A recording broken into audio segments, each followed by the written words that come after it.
Bonjour à tous et bienvenue dans ce nouveau numéro de Mon Quotidien TV. Ma difficulté du jour sera d'interroger quelqu'un qui se comporte bien mieux que moi, en tout cas avec beaucoup moins de difficultés, derrière un micro. Bonjour Franck Duret. Bonjour Nicolas. Bienvenue chez nous. Vous Merci de êtes m'inviter. journaliste, animateur radio, animateur TV, coach et même comédien de théâtre. On va en reparler. Quand vous vous présentez, vous dites tout ça ou sinon comment vous résumez? Non, en fait, je suis chargé de cours coach en développement personnel. C'est en ce moment ce qui me prend le plus de temps et c'est la principale de mes activités, donc je dis ça. Mais derrière tout ça, il y a un vécu. Oui. Vous êtes aussi animateur et producteur de programmes radio depuis, pardon, je vais le dire, mais depuis plus de 30 ans. J'ai commencé à gagner ma vie en faisant de la radio en 1987. Alors, comment c'est venu? 87, allez, on peut le dire, vous aviez quel âge? En 87, j'avais 22 ans. En fait, dans mon village, dans le sud-ouest, ma mère est rentrée un jour, m'a dit « Tiens, ils sont en train de monter une radio libre, ça serait bien que tu ailles voir ». J'y suis allé. Ça vous intéressait déjà? Je connaissais pas, j'écoutais la radio. J'écoutais Francis Egut, Wango Tango, toutes ces émissions-là le soir. Voilà. Et j'y suis allé et c'est une radio d'amateur. Le monsieur m'a dit bah oui, tu commences quand? Quand vous voulez. Et après les cours, j'allais le mercredi après les cours avec mon vélo d'abord, puis ensuite ma motocyclette pour ne pas donner de marque. J'avais un 103 SP avec mes 45 tours et puis je faisais une émission cinéma. Puis le samedi, je faisais le hit parade des magasins de disques parce qu'à l'époque, c'était 45 tours. C'est comme ça que j'ai commencé. Vous aviez déjà manié le verbe ou il a fallu apprendre? Vous étiez quelqu'un plutôt de J'étais bavard? toujours bavard, ouais. J'ai toujours été bavard. Il faut pas le dire. Et du coup, on vous donnait des consignes, on vous commandait des émissions ou alors ouais, vous aviez totale liberté? au début, on me demandait de ne pas oublier de fermer le micro. Parce que quand j'envoyais un 45 tours, enfin quand je montais le potard pour envoyer un 45 tours, j'oubliais de baisser le micro et le lendemain, mes copains me disaient « T'as oublié de baisser le micro ?» Et alors, ça donnait lieu à quoi? Vous disiez des bêtises? Non, ça donnait lieu, c'est que quand on passait par exemple Jean-Jacques Goldman quand la musique est bonne, je chantais aussi dans le studio et puis je chante faux. Donc les copains du lycée se moquaient de moi. Mais c'est comme ça que vous êtes réussi à vous créer un personnage, certainement? Non, c'est comme ça qu'on fait ses gammes. C'est comme ça qu'on apprend. Et puis après, j'ai continué, j'ai arrêté en terminale pour avoir mon bac, que j'avais déjà raté une année. Et après, j'ai fait une école, une université. J'étais à la Sorbonne en fac de lettres. Et à côté, j'ai fait une école de journalisme et de radio pour apprendre des rudiments. Et puis, je suis monté à Paris enfin, j'ai fait tout ça à Paris. Parce que c'est là que ça se passe, quoi. Et alors, à Paris, qu'est-ce qui s'est passé? À Paris, j'ai rencontré des gens. J'ai rencontré d'abord la personne dont j'étais le plus fan à l'époque, Francis Egut. J'ai commencé à aller sur les officie sur RTL2. RTL2 maintenant, oui. J'ai rencontré des gens. J'allais dans les studios, j'allais participer à l'enregistrement des grossettes. Enfin, j'ai fait comme tous les fans pour voir comment ça fonctionnait. Et puis, j'ai rencontré une personne un jour qui est venue nous parler de son métier. On s'est bien entendu et j'ai commencé à La Rochelle ma carrière professionnelle avec elle. Donc, à la radio, toujours, ouais. C'était quelle C'était les locales ça s'appelait à l'époque Radio France La Rochelle, c'est devenu France Bleu. France Bleu La Rochelle. Qu'est-ce qui vous intéressait à ce moment-là? Ça devenait un peu plus professionnel, on va dire. Vous vous considériez comme animateur, comme journaliste? Non, en fait, j'ai commencé comme journaliste pigiste au sport. Quand j'étais étudiant à Bordeaux, j'ai fait les Girondins de Bordeaux, les Jeunes de Saint-Augustin, une équipe de basket, et je me suis rendu compte que pour commenter les matchs de foot et les matchs de basket, fallait s'y connaître. Non, moi je m'y connais parce que j'aime le sport. J'ai été élevé par un père sportif et une sœur qui était très sportive, mais il fallait mettre de la passion. Et moi, je suis calme devant un match de foot. Je ne m'énerve pas quand il y a une action au niveau du point de pénalty. C'est la même chose que dans et il faut mettre de la passion. Vous êtes un supporter calme. Voilà. Et donc, ça a évolué. J'étais dans le studio et je disais, nous retrouvons Nicolas Baillet au stade Parc Lescure, et je lançais présentateur de ce qu'on appelle le multiplex. Voilà, de multiplex. Et puis après, on m'a proposé un poste d'animateur. Et puis de journaliste, je suis devenu animateur. Vous aviez le droit tout de suite de mettre votre patte? On vous encourageait à ça? Jocelyne Randet, puisque c'est d'elle dont il s'agit, j'ai pu mettre ma patte, mais elle m'a cadré. Elle m'a cadré. Je suis assez bavard et j'étais un petit peu chien fou. C'est normal quand on vous donne un jouet et qu'on a toujours voulu faire ça. Et ça vous a canalisé? Ouais. Ça vous a appris aussi les Ça m'a appris, par exemple, à ne pas poser, quand on a un auditeur ou quand on a une personne en face de nous pour l'interviewer, à ne pas poser deux questions. On ne pose qu'une question. Et pourquoi? Parce qu'on peut se trouver dans des situations cocasses. Par exemple, quand j'animais l'émission On fait la route ensemble le soir sur France Bleu Paris, il y a quelques années de cela, on parlait des pneumatiques. il y avait un mécanicien, un spécialiste de la mécanique, qui en parlait des pneumatiques. Parce qu'il faut savoir que quand on roule à 130 km/h sur une autoroute, c'est l'équivalent d'une carte postale sur chaque pneu qui est en contact. Donc il faut avoir des bons pneus, c'est ce qui nous sauve la vie. Et on a eu un auditeur, on parlait des pneumatiques, on a eu un auditeur qui a téléphoné et je lui ai posé 2 questions. C'est un auditeur africain. Et je lui ai dit, quelle est votre voiture? Quel est votre type de voiture? Et à combien gonflez-vous vos pneus? Et avec son accent, avec le téléphone, j'ai pas compris. Il dit Clio 3. Et moi, je dis 1 kg 3, ça va. Et en fait, il me disait j'ai une Clio 3. Donc, j'ai. Bon, il y a un quiproquo sur oui, le non, coup, mais est-ce qu'il y a eu des conséquences? Voilà, c'est une crise de fou rire avec l'auditeur. Et voilà.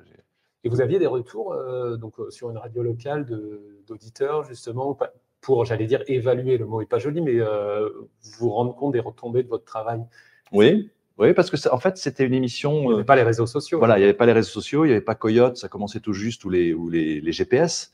Donc, c'était une émission de solidarité. Et oui, il y a eu des retombées assez drôles. Par exemple, un soir, un samedi soir, en rentrant à la maison, j'ai pris un taxi parce que j'avais mon fils dans les bras qui avait 6 ans, qui s'est endormi avec sa mère. On était dans le taxi et bon, il s'est réveillé et le monsieur m'a dit vous avez déjà pris mon taxi? Vous êtes déjà monté dans mon taxi? Je fais non, je prends jamais le taxi. D'habitude, je suis avec ma moto.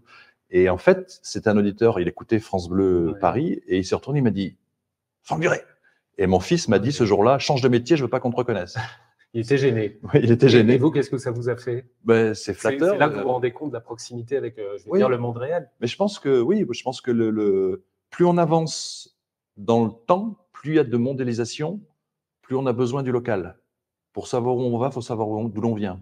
Et par exemple, moi, parce que tout ne se passe pas à Paris, peut-être. Ouais, non, par exemple, moi, sur mon smartphone, j'ai la météo du village où habitent mes parents, où j'ai grandi. C'est la première météo que je regarde, et puis après, je vois ce qui se passe à Paris, en Île-de-France. Alors justement, à propos de Paris, donc il y a ces quelques années à La Rochelle, Paris, ça arrive quand? Paris, ça arrive parce que j'ai un ami qui m'a dit, cherche quelqu'un dans une radio, vas-y. Ben, j'ai postulé, je voulais monter à Paris, et puis j'ai commencé à travailler sur une radio qui n'existe plus, qui s'appelait Super Loustic. Oui. Et oui FM. J'ai connu, c'est mon enfance. Voilà, ben voilà, Capitaine Franck, c'était moi.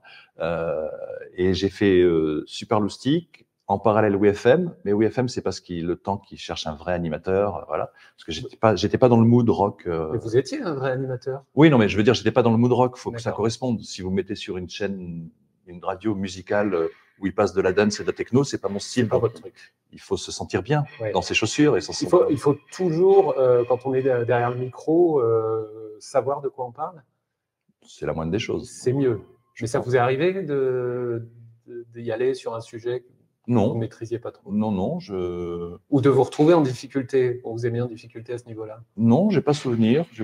En fait, je pense que le métier d'animateur, on est une éponge. Là, on est dans un garage automobile. Si j'entends le garagiste parler à un mécanicien ou un client, il y a toujours quelque chose de bon à prendre qui me resservira ou pas. Donc, on a des tiroirs. Je pense qu'on est une éponge. Et comme ça, on a toujours au moins une base de réponse ou une base de questions pour aborder un sujet. Et puis, ça se prépare après. Alors, c'est ce que j'allais vous dire. Il y a de la préparation, mais en même temps, on apprend des choses. Oui, mais c'est ça qui est intéressant. C'est ça qui est intéressant quand vous avez des taxis qui vous parlaient à l'époque, quand j'étais sur France Bleu Paris. On apprend le métier de taxi. Les taxis qui travaillent de 21h à 6h du matin, ceux qui prennent la main à 6h, on apprend la vie. En fait, on est une éponge. Et on est le réceptacle, je ne sais pas si c'est le mot juste, de ce que dit l'auditeur que vous avez à l'antenne pour l'auditeur qui ne participe pas. Donc, il faut pas oublier qu'on est ce réceptacle-là et qu'on se met à la place des gens qui sont dans leur voiture, qui sont chez eux, qui ont la radio en fond. Et qu'est-ce qui pourrait les intéresser? Pour que l'auditeur s'identifie un peu à vous ou à l'autre auditeur. Voilà, que s'identifie à l'auditeur. Là, on est en train de discuter. Vous pensez aux gens qui vont regarder, c'est logique. Donc, qu'est-ce qui pourrait les intéresser? Qu'est-ce que je vais poser comme question? C'est ça qui est intéressant, c'est que on ne se perd pas, on a sa propre personnalité, mais il faut penser à l'auditeur, j'allais dire passif, qui n'est pas en train de participer à l'émission. C'est ça qui est intéressant. C'est-à-dire que vous parlez de votre personnalité, vous ne jouez jamais un personnage? C'est toujours le Franck Duret que j'ai en face de moi, qui est derrière le micro? Je pense qu'on n'est pas comédien. Il m'est arrivé une fois sur Super Loustic. Je l'ai appris, ça faisait donc 2 ans et demi, 3 ans que j'étais professionnel, j'étais payé pour ça. Donc on rappelle Super Loustic, une radio destinée aux enfants, pour les 7-13 ans. On passait des génériques de dessins animés, de séries télé et entre autres, et des chansons comme Madonna, les grands succès mondiaux et français. Et je faisais les matinales et j'étais censé, je m'appelais Capitaine Franck, j'étais censé être à bord de mon Galactica qui était au-dessus de la France, qui marchait au jus de banane radioactif. Donc les enfants m'envoyaient des pots de banane, c'est très drôle par la poste recevoir une peau de banane quand elle a passé 2 jours dans les voilà. Et on faisait plusieurs personnages. Et un jour, j'ai voulu sortir une blague à un enfant, on appelait pour les anniversaires. On va l'appeler Nicolas, le petit Nicolas. J'ai dit, ah, Nicolas. Et puis j'ai fait une voix, je fais, hey, et là, il m'a dit, je sais que c'est toi, Capitaine Franck, qui fait la voix. Et ben, je me suis dit, je suis pas fait pour ça. Donc j'ai arrêté de faire le zozo, les voix, et je me suis tenu à ce que je savais faire parce que on n'est pas comédien, en fait. Animateur, ça vient du mot anima, donner la vie. Donc on donne la vie à quelque chose pour des gens. Vous êtes une sorte d'accoucheur, ce qu'on appelle un accoucheur. Oui, enfin, je sais pas, c'est un bien grand mot, c'est autre chose que de donner la vie, mais c'est autrement, quoi. Alors ça, vous nous parlez de bons souvenirs de radio. Est-ce qu'il y a des mauvais souvenirs? Ouais, des mauvais souvenirs, c'est les attentats de 2015, parce que j'étais au Stade de France et que après j'ai téléphoné. En tant que spectateur? En tant que spectateur, oui. Ouais. J'étais pas sur le terrain. Alors, vous connaissez mon niveau de football. Et j'ai téléphoné à la radio en disant, écoutez, j'étais au Stade de France, est-ce que vous voulez qu'on en parle? J'ai vu ce qui s'était passé.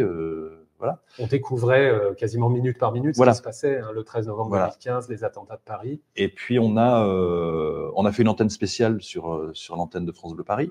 Et je suis moi allé à l'antenne je suis rentré à la maison, j'étais avec mon fils, je l'ai déposé. J'ai pris l'antenne de 3h à 6h du matin. Par téléphone? Non, j'y suis allé en direct. En direct. On a fait une émission spéciale. Et c'est là qu'on enfin, c'est pas un moment pénible, mais c'est là qu'on a senti la peine. Les gens étaient dépités. Enfin, on s'est tous pris un uppercut. Bien sûr. Et c'est important de donner la parole aux gens dans ces cas-là. Mais malgré tout, c'est un souvenir de travail où il y a une certaine adrénaline quand même, parce qu'on ne sait pas ce qui se passe, tout évolue. D'un point de vue professionnel, c'est extraordinaire. Mais d'un point de vue humain, c'était. Il faut faire la part des choses. Bien sûr. On comprend la nuance, mais à ce moment-là, vous êtes une sorte de messager. Non, on est auditeur de ce qu'ont à dire les gens pour déposer leurs peines, leurs mots. On leur donne la parole. Et c'est une libre antenne, comme il y avait dans les années 80-90. C'était une libre antenne pour que les gens s'expriment, parce que il y a rien de pire que de garder à l'intérieur une souffrance, une tristesse, une émotion. Si on l'exprime pas, ça devient exponentiel, et ça c'est du travail de coach après. On va en parler. Il y a eu des années de radio, il y a la télévision. Oui. Ensuite, par hasard. Des expériences. J'ai l'impression que votre vie est une histoire de hasard. Non, c'est des rencontres. Mais c'est des rencontres. Oui, c'est comme ça que ça se passe. Des expériences télévisuelles sur France 2, sur France 3, et encore une fois sur une chaîne locale, BFM Paris, qui est une chaîne locale du groupe de BFM TV, pour les Parisiens. Donc ça s'est fait par hasard. Comment a été le début? On commence par BFM ou par le reste? Comme vous voulez. En fait, j'étais dans une soirée avec des amis et on s'amusait, on fait la fête, voilà. Et il y a une demoiselle qui est venue nous voir avec un ami qui nous a dit, tiens, vous êtes rigolo, ça vous dirait de faire un casting pour la télévision? Et on était 2, mais c'est comme tout le temps, on y va avec un copain, puis il y en a un qui est pris mais pas l'autre. Et j'ai été pris, donc j'ai été chroniqueur pour le service jeunesse de France 2 pendant quelques mois. L'émission n'a pas marché, donc on a arrêté en décembre. Mais c'était pas de votre faute. Moi, je faisais ce qu'on me demandait. Non, voilà, ça n'a pas marché, c'est comme ça. Et puis après, on tisse des liens avec certaines personnes, on continue à les voir, et telle personne s'en va dans une société de production, dit tiens, ça me ferait plaisir si tu pouvais écrire des textes, est-ce que tu veux venir jouer? Et c'est comme ça qu'on rencontre des gens. La preuve. Tout à fait. Oui, parce qu'on n'a pas précisé qu'on se connaissait, qu'on avait travaillé ensemble. Vous maniez très bien le verbe, vous êtes capable, je pense, de parler de pas mal de sujets. Moi, je vous ai vu travailler sur BFM Paris. Oui. Tous les matins, vous donniez les conditions de circulation. C'est pas un sujet forcément qu'on maîtrise à la base ou auquel on s'intéresse. En fait, vous faisiez ça avec une aisance incroyable. Comme j'avais la responsabilité de l'émission de circulation, de trafic et de sécurité routière sur France Bleu Paris, Alexis Delahousse, qui était directeur de BFM Paris à la création de BFM Paris, comme tous les gens, il est futé, il s'est dit qui est-ce qu'on connaît en Île-de-France qui fait ça? Voilà, c'est lui. Ben, je vais l'appeler, je vais dire, voilà, on monte une chaîne, une antenne le matin, de 6h à 9h. Est-ce que ça vous intéresse de faire le trafic? Ben, c'est toujours une belle expérience à prendre. Il fallait se lever tôt. Fallait se lever tôt, oui. Et ça allait pour ça? Oui, ben, comme je venais à moto, le vent frais me réveillait après le petit déjeuner, après la douche. Et vous étiez très souriant à l'antenne. Toutes ces expériences, vous vous êtes dit à un moment, je vais les transmettre, et vous avez fondé Franck Duré Coaching. On va voir l'adresse de votre site internet qui s'affiche. Vous développez parmi cette activité du coaching personnel, du coaching scolaire. Vous êtes coach, vous faites du média training. Est-ce que vous pouvez nous expliquer ces 3 disciplines? Alors, le coaching personnel. En fait, encore une fois, c'est une histoire de rencontre, parce que j'étais à la radio et puis des personnes m'ont demandé de faire du média training avec la base que j'avais de mon expérience de télévision et de radio. Et puis après, on m'a dit, tiens, tu pourrais pas faire du coaching parce qu'on a des objectifs, mais on sait pas comment les atteindre. Donc, j'ai fait une formation parce que ça rend crédible. On est diplômé, c'est une maîtrise, reconnaissance du gouvernement, du ministère de l'Éducation. Voilà, c'est une question de crédibilité. Et j'ai passé mon diplôme. Et puis maintenant, je suis chargé de cours dans des écoles de commerce et je fais du développement personnel et du coaching scolaire. C'est-à-dire que le media training, tout le monde le sait, c'est pour apprendre à se tenir devant une caméra, gérer l'espace, atteindre son objectif en quelques mots pour faire du pitch, bon bref. Et le coaching en développement personnel, c'est par exemple, vous, Nicolas, vous procrastinez, vous en avez marre parce que vous n'êtes pas productif. Vous connaissez bien. J'ai pris ce mot au hasard. Comment faire? Ben là, vous venez me voir, vous définissez votre objectif. J'aimerais maintenant me mettre au travail à 9h, puis faire tel tatata, j'ai plein de petites choses, ma to-do list. Voilà. Comment faire? Eh bien, suite à un questionnement, à ça se passe en 8 étapes, normalement. Il faut une 10-12aine de rencontres. Je vous pose des questions, on met des petits objectifs en place, et puis petit à petit, vous avancez, vous atteignez votre objectif. Ça peut être, je me sens fatigué en ce moment, j'ai envie d'arrêter de fumer, je m'entends pas avec mon collègue, voilà. Mais comme tout ne vient pas que de l'autre, mais tout ne vient pas que de soi, on essaie d'avancer de ce mouvement-là. Mais c'est pas un psy. C'est-à-dire que le psy vous demande pourquoi. On regarde derrière, nous on regarde devant et on fait comment on va atteindre l'objectif. Alors, je rassure l'équipe de Mon Quotidien TV, je m'entends très bien avec mes collègues. Le média training maintenant, qu'est-ce que c'est? Le média training, c'est par exemple, dernièrement, il y a une association de la Drôme, une association de défense de l'environnement, qui avait des conférences de presse à organiser, qui allait parler dans les médias, aussi bien presse écrite que radio locale. Et comme maintenant les radios sont filmées, comment on se tient devant une caméra? Oui, bon, mon association, voilà, c'est comment se tenir et quels sont les objectifs, c'est-à-dire quel message voulez-vous faire passer? En radio, c'est 3 minutes. Au bout de 3 minutes, les gens n'écoutent plus. Donc, qu'est-ce qu'on peut dire en 3 minutes? Je vous remercie de m'avoir posé cette question, mais avant d'y répondre, tac, je vais passer mon message. C'est des petites astuces, voilà. Par exemple, quand vous voyez, moi je suis assis sur le bord de ma veste, mais quand il y a des chefs d'entreprise qui sont assis sur le bord de la veste et ça boudine ici. Ouais. Voilà, c'est des petits détails comme ça. Donc vous travaillez le contenu. Il y a le verbal, le paraverbal et le non-verbal. D'accord. Le coaching scolaire, c'est pour des enfants? Oui, non, c'est pas seul. C'est à partir de la 6e. C'est même en université, enfin pour les écoles supérieures. Le coaching scolaire, c'est par exemple, c'est pas un cours particulier. On n'est pas des parents de remplacement. C'est juste, par exemple, pour donner des clés, peut-être? Un enfant qui a du mal à organiser son temps de travail, est-ce qu'il est visuel, est-ce qu'il est kinesthésique, est-ce qu'il est auditif? Voilà, moi, je suis visuel. Donc, je réécris 3-4 fois et puis après, j'ai devant moi la fiche. Quand je vous parle, j'ai la fiche qui défile, comme dans Supercopter. Voilà. Ça parle pas aux plus jeunes. Mon fils, par exemple, fait ses mathématiques en écoutant du Mozart. Moi, il me faut le silence total. Chacun a sa façon de les kinesthésique. C'est quand le corps est obligé d'être en mouvement. Le fils d'une amie apprend ses cours qu'en jonglant en dribblant avec un ballon de basket. Donc, on définit d'abord comment ça se passe. Et après, on met des petits objectifs. Vous vous adaptez du coup à chaque… Oui, on s'adapte à la personne. Justement, je vais vous demander les personnes, les clients, qui sont-ils dans ces 3 domaines?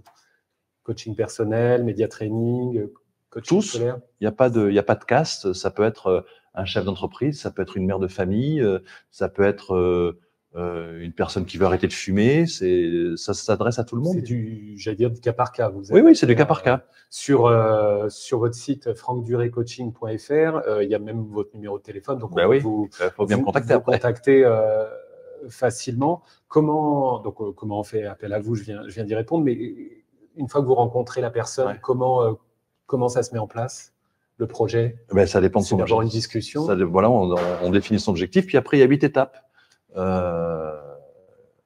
Une sorte de bilan C'est pas un bilan de compétences, c'est plus un questionnement personnel. On travaille sur la motivation, on travaille sur des... Rome, c'est pas fait en un jour, donc on met des petites briques pour construire son mur ou pour avancer. On fait petit pas par petit pas. On fait de la visualisation. Si vous fermez les yeux, on fait de la visualisation sur l'avenir. Comment vous sentez-vous si l'objectif est atteint? Comment vous sentez-vous maintenant que l'objectif est atteint? Eh bien, vous sentez bien? Allons-y. Qu'est-ce qu'on peut faire? Qu'est-ce qu'on va mettre en place? Il y a une très jolie phrase, une très jolie maxime sur votre site. On n'a qu'une seule fois la possibilité de faire une première bonne impression. Qu'est-ce que ça veut dire? Ça veut dire que quand j'ai fait mon premier stage à Sud Radio à Toulouse, je peux sortir une vanne? J'étais aussi bien rasé que vous, j'avais les cheveux longs, j'y suis allé avec mon perfecto à la rédaction et quand je suis arrivé, ils ont dit « mais qu'est-ce que c'est que ça ?» Et quand j'ai demandé à tous les journalistes de me faire une petite lettre pour mon rapport de stage, 80% des journalistes ont commencé la lettre manuscrite, parce qu'à l'époque, il n'y avait pas d'ordinateur, ils ont commencé la lettre en disant « quand on t'a vu arriver, on penserait pas que tu ferais du si bon travail. » Parce on s'attachait au physique. Il y a les codes sociaux.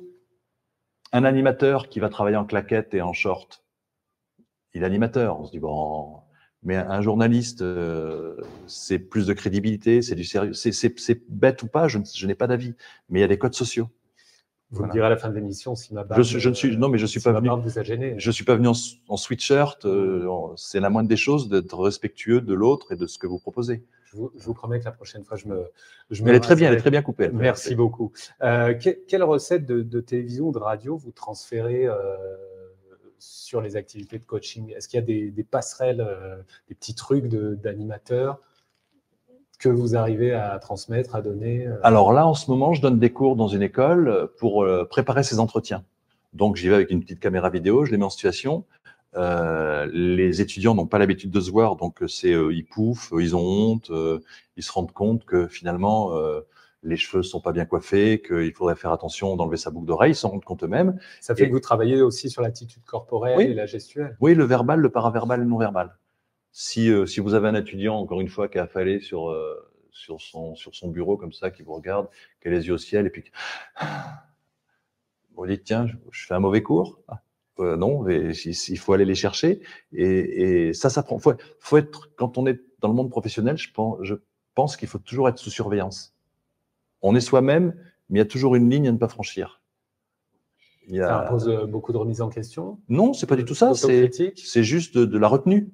C'est juste du professionnalisme. On ne parle pas à son patron comme on va se parler tout à l'heure. On s'adapte à son milieu. C'est la plus grande preuve d'intelligence qu'on puisse avoir, c'est s'adapter à l'autre. Mais ça ne veut pas dire qu'il faut se perdre, ça ne veut pas dire qu'il faut s'oublier, loin de là. C'est qu'on a des valeurs. J'ai la valeur famille, vous avez la valeur famille. Si, voilà. Je vais, par exemple, c'est ce que j'explique aux étudiants, je vais à un entretien. J'ai la valeur famille, j'ai la valeur santé, je fais beaucoup de sport. J'ai la valeur amitié.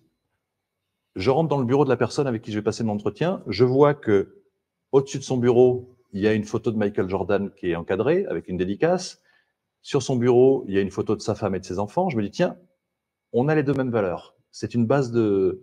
Oui, ça fait une connexion. C'est une base de travail, une base de départ.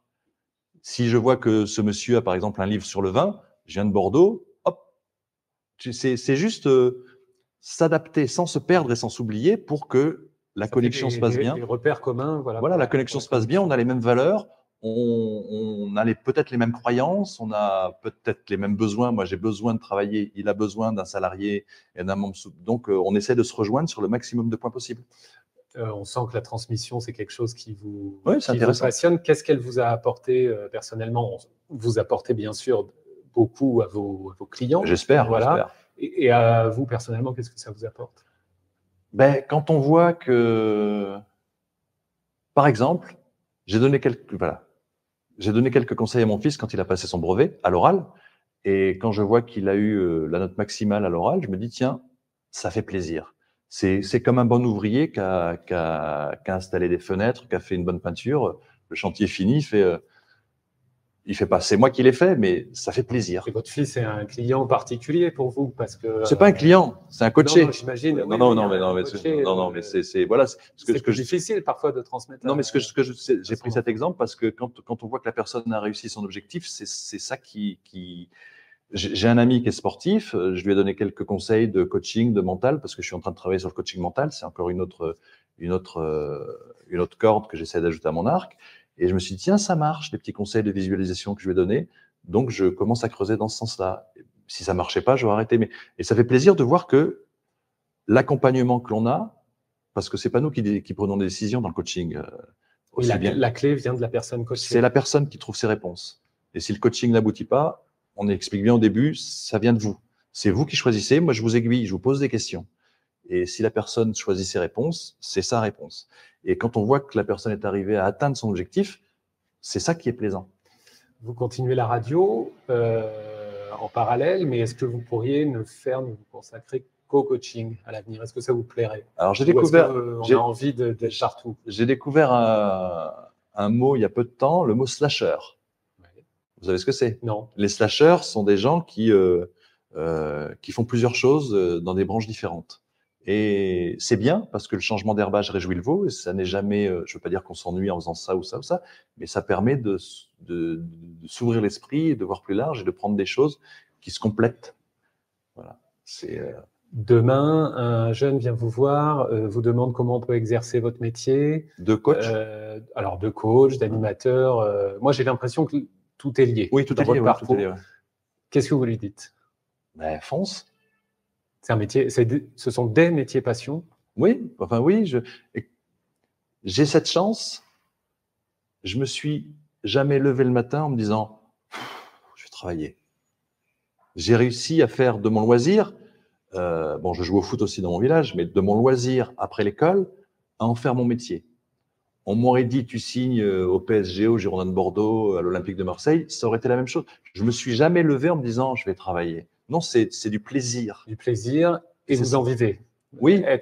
Oui. C'est une chance qui n'est pas donnée à tout le monde d'être rémunéré. Non, mais c'est ça. Mais après, faut provoquer les rencontres, faut savoir se présenter, S'il fallait recommencer, vous pourriez faire autre chose? Je me suis jamais posé la question. Vous y réfléchirez pour une prochaine émission. Il y a une branche de votre palette, la phrase est mal dite, mais vous vous êtes lancé récemment dans la comédie. Oui. Au théâtre à Paris. Oui. Donc pareil, encore une histoire de. Le mardi soir à la Comédie Bastille à 19h. C'est un spectacle qui s'appelle Biodégradable, les écrits restent. Et ben, si c'était à refaire, je crois que je me lancerais dans la comédie plus tôt. Parce que c'est. Mais sans lâcher les autres activités. Oui, non, mais c'est une bulle, c'est une petite bulle de jouissance hebdomadaire. Voilà. Et encore une fois, c'est les rencontres. Et vous êtes, comment dire, vous êtes évidemment un personnage sur scène, mais qu'est-ce que vous ressentez? On ressent des choses même peut-être physiquement. Ouais, je confirme. C'est mieux que du sport. Ça fait à peu près 1 an et demi que j'ai pas fait de sport. Enfin, je fais des. Ça se voit pas. Je fais un petit peu de footing, mais bon, c'est pas ça qui. Comment vous dire? Ouais. Oui, c'est orgasmique. Carrément. Ah oui, c'est une bulle le mardi soir. Il y a 6 autres comédiens qui sont très très drôles, qui sont extraordinaires.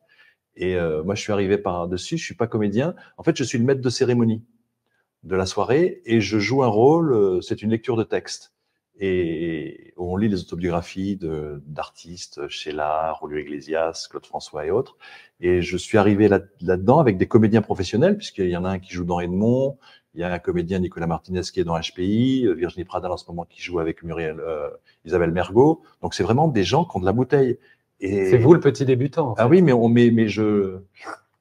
c'est comme Kirikou, vous savez, quand il y a le monstre qui a bouché le tuyau et la fontaine et qui est gros. Mais j'apprends. Et c'est ça qui est intéressant. Vous êtes une éponge. Mais c'est être une éponge on apprend, on prend des autres. Tous les mardis à 19h à la Comédie Bastille. Oui. Bon, on le dit bien sûr pour les spectateurs parisiens, mais vous allez peut-être attirer des vous allez rire, vous allez rire. Pour finir, parce qu'on est très en retard, c'est pas trop difficile pour un coach comme vous de s'exprimer face à une caméra? Parce que là, vous êtes quasiment à nu. C'est vous qui êtes interviewé, c'est vous qui donnez votre personne. La seule chose qui est difficile, c'est que contrairement à BFM Paris ou aux émissions que j'animais sur les autres antennes, il fallait regarder la caméra et là, il ne faut pas regarder la caméra. Ça va, vous n'avez pas eu peur de moi? Non, vous êtes un beau jeune homme. Ça Merci, vous avez tout à fait raison sur vos propos. frankduretcoaching.fr, on retrouve toutes vos activités. Merci beaucoup, Franck, d'être venu. C'est moi. C'était très passionnant. On est très en retard. Parce que ça mérite un numéro 2. Vous reviendrez avec plaisir. Je vais remercier Stanislas Fontaine de la Maison Cargo qui nous accueillait. C'est vrai, on n'en a pas parlé dans ses locaux ici à la Garenne-Colombe. Cargo, Stanislas Fontaine, merci encore à lui. Cyril Bartholomé à la réalisation, Jean-Sébastien Roucher à la production. Et bien sûr, Élise Desbois au maquillage qui nous rend beaux. Elle nous a rendu très, très beaux. Elle m'a fait croire que j'avais des cheveux. Eh bien, écoutez. On va la garder. Ouais. Merci à tous de nous avoir suivis et bien sûr, on se retrouve vendredi prochain sur la chaîne YouTube de Mon Quotidien TV. Ciao.